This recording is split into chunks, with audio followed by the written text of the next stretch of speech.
Good morning student.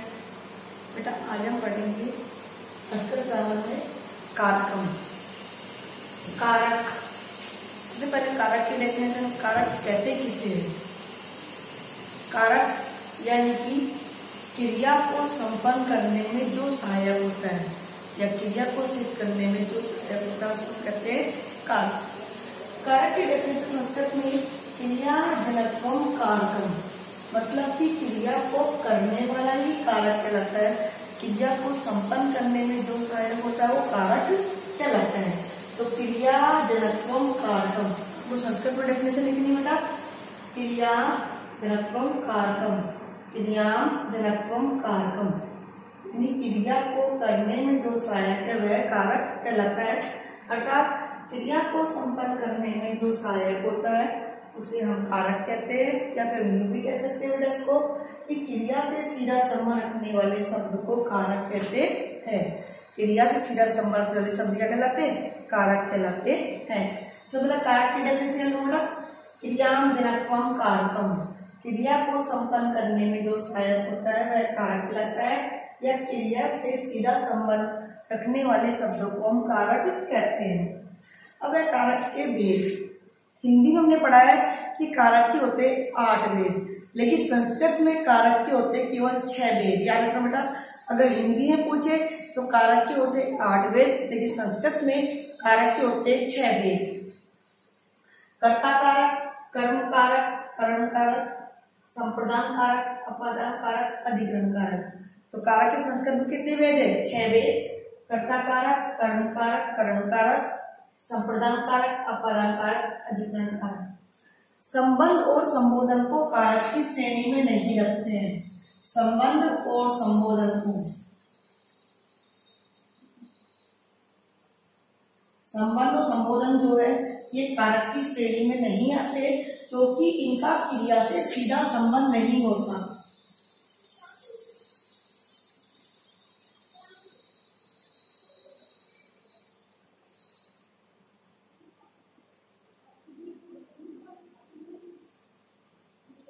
ठीक है, तो अगर आपसे पूछा जाए कि संबंध संबोधन को कारक की श्रेणी में क्यों रखते हैं, क्योंकि इनका क्रिया से सीधा संबंध नहीं होता, इसलिए इनको कारक की श्रेणी में नहीं रखा जाता।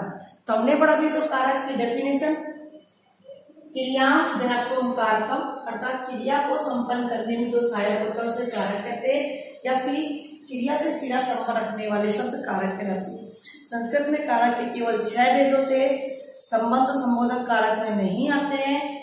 कर्ता कारक, कर्म कारक, करण कारक, संप्रदान कारक, अपादान कारक, अधिकरण कारक। कारक तो होते हैं 6, विभक्तियां हमारी होती है 8। संस्कृत में विभक्तियां कितनी होती है? 8 होती है, और उनके चिन्ह भी कितने होते हैं बेटा? 8 होते हैं।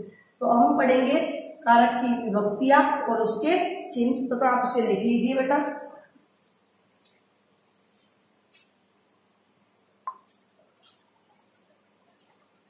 अभी मैंने पढ़ा था कारक की परिभाषा, क्रियाम जनकम कारकम, उसके भेद, कारक के संस्कृत होते 6 भेद। अब हम पढ़ेंगे विभक्तियां। यहाँ पर लिखे मैंने कारक विभक्ति और यहाँ पर कारक के चिन्ह। कारक कर्ता कारक, कर्म कारक, करण कारक, संप्रदान कारक, अपादान कारक। संबंध को हम विभक्ति में गिनते, कारक में नहीं गिनते। अधिकरण कारक को, संबोधन को पहली विभक्ति में ही गिना जाता है। कर्ता कारक की विभक्ति होती है उपमा, प्रथमाविभक्ति कर्ता कारक, कर्ता नहीं। कर्म कारक की विभक्ति होती है द्वितीया, करण कारक की विभक्ति होती है तृतीया, संप्रदान कारक की विभक्ति होती है चतुर्थी, अपादान कारक की विभक्ति होती है पंचमी, संबंध की षष्ठी, अधिकरण सप्तमी, और संबोधन को संबोधन ही कहते हैं। अब इनके कारक के चिन्ह। कर्ता कारक प्रथमाविभक्ति, कर्ता का चिन्ह होता है ने। जैसे कि राम ने पुस्तक पढ़ी, राम ने खाना खाया, तो जहां भी ने चिन्ह होता है या चिन्ह का लोप होता है वहां पर कर्ता कारक होता है। कर्म कारक द्वितीय विभक्ति, इसका चिन्ह होता है बेटा को। कर्ता ने कर्म को, क्या चिन्ह इसका? को। राम ने रावण को मारा, राम ने रावण को मारा, तो को चिन्ह का रावण के साथ, रावण कौन सा हो गया? कर्म हो गया। करण तृतीय व्यक्ति, इसका चिन्ह होता है से या के द्वारा, से या फिर के द्वारा। संप्रदान चतुर्थ व्यक्ति, इसका चिन्ह होता है के लिए। अपादान पंचमी व्यक्ति, इसका चिन्ह से होता है लेकिन अलग होने के अर्थ में होता है, मतलब कोई किसी चीज से अलग होती है उसके अर्थ में होता है। संबंध का चिन्ह का, के की,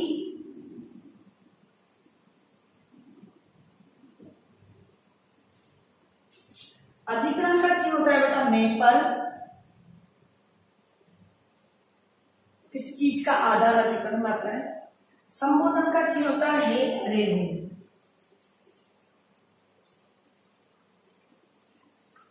तो कर्ता का चिन्ह क्या हुआ ने, कर्म का चिन्ह को, करण का से के द्वारा, संप्रदान के लिए, अपादान से अलग होने के अर्थ में, संबंध का के की, अधिकरण ने पर, संबोधन का चिन्ह होता है हे, अरे, हो।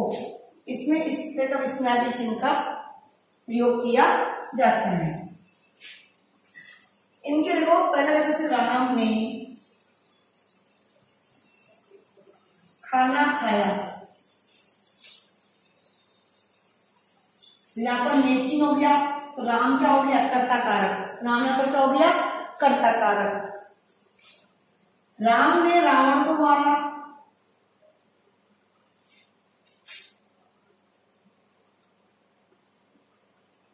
राम ने रावण को मारा, तो राम ने तो कर्ता कारक हो गया, रावण को ये कर्म कारक हो गया। ये क्या हो गया, कर्म कारक हो गया। राम ने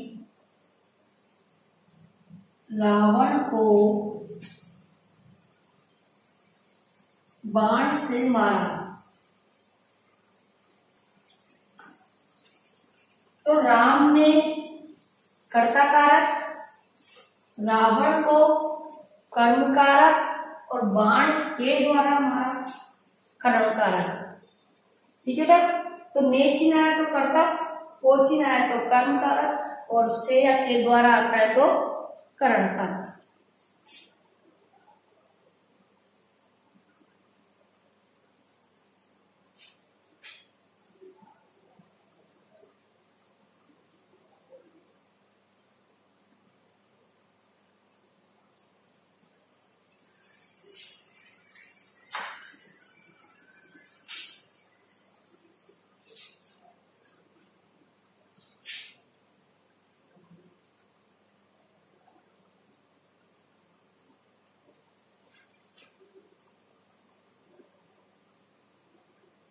वह पढ़ने के लिए जाता है, तो यहाँ पर के लिए चिन्ह आ गया तो संप्रदान कारक, के लिए चिन्ह आया तो संप्रदान कारक।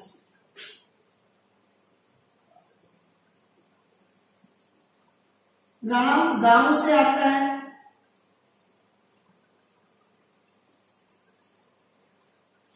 तो अलग हो गया, गांव से अलग हो गया, गांव से आ रहा है वो, यहाँ पर कौन सा कारक आएगा, ये अपादान कारक। वह मेरा घर है, यहाँ पर क्या गया, संबंध आ गया, तो ये हो गया संबंध कारक।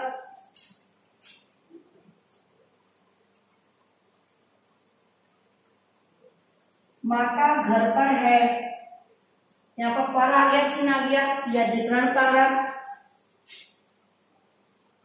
और हे राम तुम यहां आओ,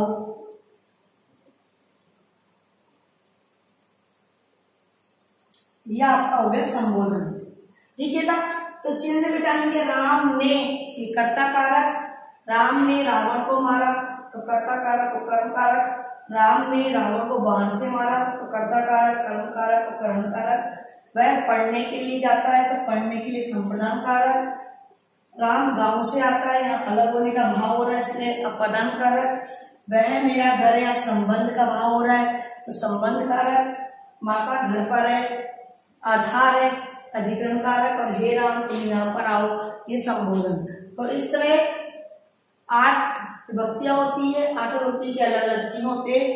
कर्ता कारक प्रत्यय व्यक्ति का, नई चिन्ह, कर्म द्वितीय व्यक्ति का कोचिंग होता है, करण तृतीया का से के द्वारा, संप्रदान चतुर्थी का के लिए, अपदान का से अलग होने के अर्थ में, संबंध का की, अधिकरण लेकर और संबोधन हे अरे।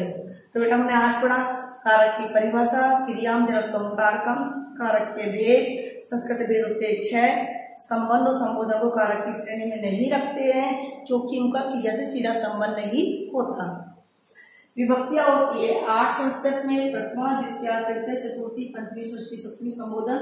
प्रत्येक विभक्ति का अलग अलग चिन्ह होता है। प्रथमा का चिन्ह नहीं होता है, द्वितीय का चिन्ह को, तृतीय का से के द्वारा, चतुर्थी का के लिए, पंचमी से अलग होने के अर्थ में, षष्ठी का के की, सप्तमी में पर, अधिकरण, संबोधन हे अरे हो।